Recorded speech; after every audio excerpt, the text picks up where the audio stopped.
They're still my goals. Well, thanks.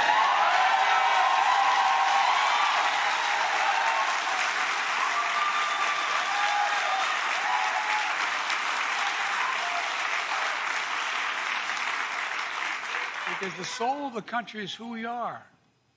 Look, you know, did you ever think, those of you who are over 40, did you ever think we'd be in a situation where we talk to each other like we talk these days?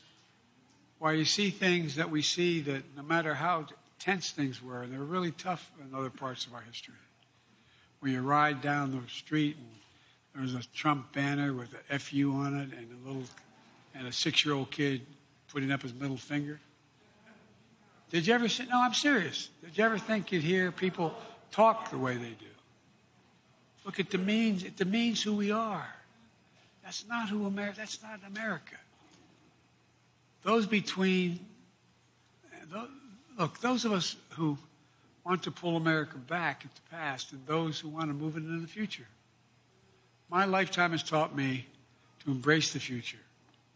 I mean it sincerely. Freedom, democracy, a future based on the core values that have defined America. Honesty, decency, fairness, equality. Just treating people just fairly. No, I really mean it. We don't always live up, but that's the American creed. Donald Trump sees the story differently.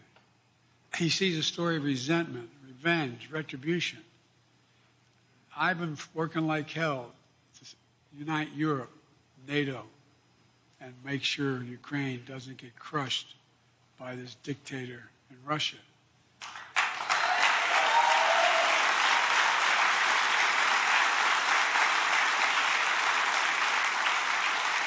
But you know, the fact is that you have a president who literally is invited Putin to do what it wants, do what the hell it wants if it could come into Ukraine.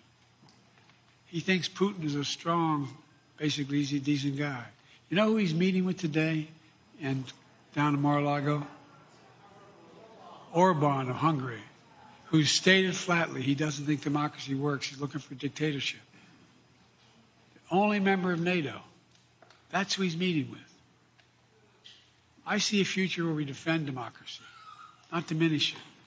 I see a future where we defend our freedoms, not take them away.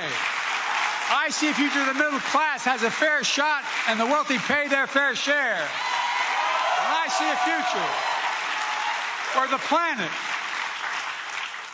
move from the climate crisis in our country away from the gun violence that we have so much of. I see a future where America remains the beacon of the world. I've been doing foreign policy since I was a kid in the Senate. I was chairman of the Foreign Relations Committee.